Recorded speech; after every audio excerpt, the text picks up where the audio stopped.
सबसे बड़ी जो समस्या आज के समय में लोगों की है वो है कि उनके पास पैसा आ तो रहा है लेकिन उनके पास टिक नहीं रहा है। तो मैम क्या ये भी कोई ज्योतिषीय कारण होता है लोगों के जीवन में या उनकी कुंडली में कि उनके पास पैसा बराबर आ रहा है कंटिन्यू, वो बहुत मेहनत कर रहे हैं, बहुत कमा रहे हैं, लेकिन फिर वो उनके पास टिक नहीं रहा है, कहीं ना कहीं देखिए खर्च हो पैसा रहा है क्या? धन यानी श्री यानी लक्ष्मी। शुक्र की अधिष्ठात्री देवी लक्ष्मी जी है, तो पैसा आपको धन देता है ग्रह शुक्र ग्रह। ठीक है। अब कई लोग कहते हैं राहु आपको बहुत धन दे सकता है। राहु एम्पलीफायर है, राहु भूख है, राहु चीजों को बढ़ाता है। चाहे आप पैसा मांगो चाहे आप ज्ञान मांगो, वो आप पे डिपेंड करता है। आपने नशा मांगा, आपने लस्ट मांगा, आपने लग्जरी मांगी, आपने पैसा मांगा या आपने ज्ञान मांगा, डिपेंड आप पे करता है। राहु को बदनाम मत करो कि राहु खराब है, राहु आपको वो देता जो आपने मांगा। ठीक है। अब शुक्र आया और मैं कहती चलो राहु की वजह से आया, शुक्र आया मेरे घर, अब उसको स्टेबल कौन करेगा? लक्ष्मी जी चलायमान है और लक्ष्मी जी वहीं टिकती है जहां पे उनके पति टिके, क्योंकि उन्हीं के तो चरण दबा रही है ना। और किसी देवी को चरण के साथ क्यों नहीं जोड़ा गया? क्यों नहीं आपको किसी पिक्चर में पार्वती जी चरण दबाती हुई दिखी, या फिर आपको सरस्वती जी ब्रह्मा जी के चरण दबाती दिखी? कभी आपने देखा? या राधा जी को देखा हो? कभी नहीं देखा। सिर्फ लक्ष्मी जी को ही हमने चरण दबाते क्यों देखा? क्योंकि वो स्टेबिलिटी कहाँ है? वो है विष्णु तत्व के पास। प्रोग्रेसिव कहाँ है?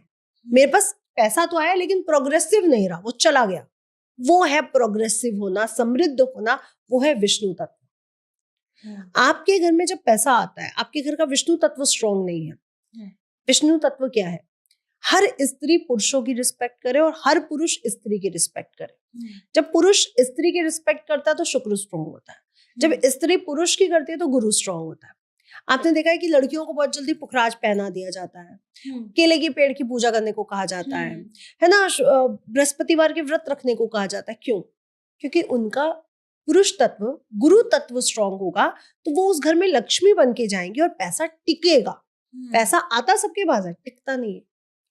तो टिकाने के लिए अपने विष्णु तत्व को स्ट्रॉन्ग करो, अपने घर में हल्दी वाला जल छिड़को और समान अधिकार होना चाहिए हर घर में। ये नहीं कि मैं पुरुष हूं इसलिए मैं कमा रहा हूँ, ब्रेड में लेके आ रहा हूँ, वो ब्रेड को जो आप आटा लेके आए हो उसको भोजन तो उसी अन्नपूर्णा ने बनाया है, उसको भी सम्मान दो।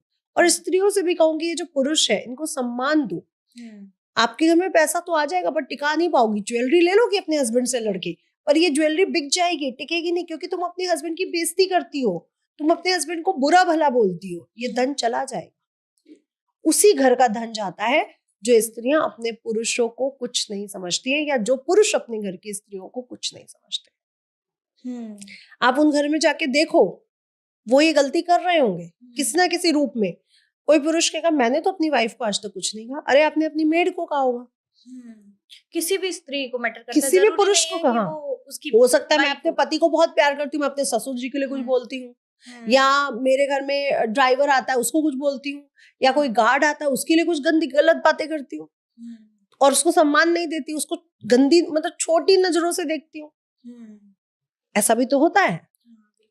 तो हम सिर्फ उसको पति पत्नी के साथ जोड़ते हैं, है ना, क्योंकि लड़की का गुरु तत्व पति है और लड़की का गुरु तत्व शुक्र है। लेकिन गुरु तत्व तो ऑल ओवर पुरुष है, ऑल ओवर स्त्रियां हैं।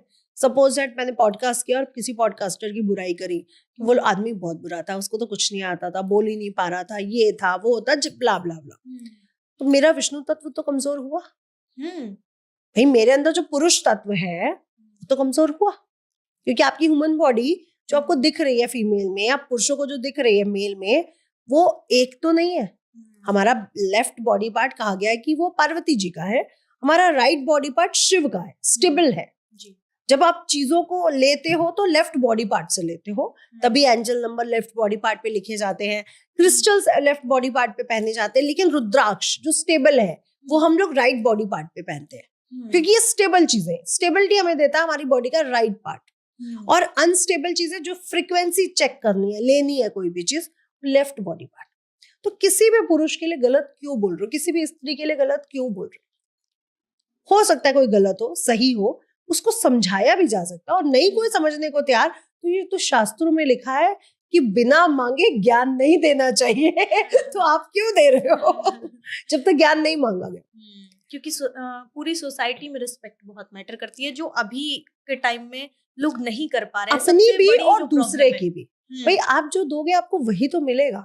अगर मैंने आपको हमेशा इंसल्ट ही की तो आप मुझे इंसल्ट ही करोगे, चाहे 10 साल बाद करो। और मैंने आपको हमेशा ग्रेटिट्यूड दिया है, आपको अच्छा किया, तो मुझे आगे से वही मिलेगा। तो जो आप दोगे आपको वही मिलेगा, ये प्रकृति का नियम है। लोग बदला लेने की कोशिश करते हैं, तो बदला तो मिलेगा ही मिलेगा।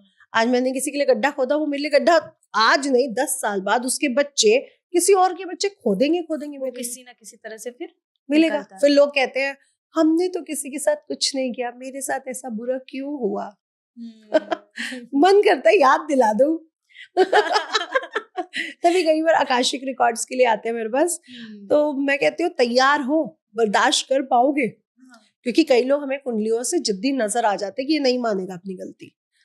वृश्चिक लग्न का, हाँ वृश्चिक लग्न में सूर्य बैठा है, बहुत से कंडीशन पे ऐसे होता है, तो भाई मानेगा तो नहीं है। फिर हम उससे कहते हैं तैयार हो, एक्सेप्ट करोगे। फिर कई लोग कहते हैं आप झूठ बोल रहे हैं, हमने ये नहीं देखा था। ठीक, क्योंकि है नहीं, लोग करना नहीं चाहते, लोग स्वीकार नहीं करना चाहते गलती अपनी गलती को। पता भी होता है कि हमने किया है, फिर उसके हर आत्मा को पता है।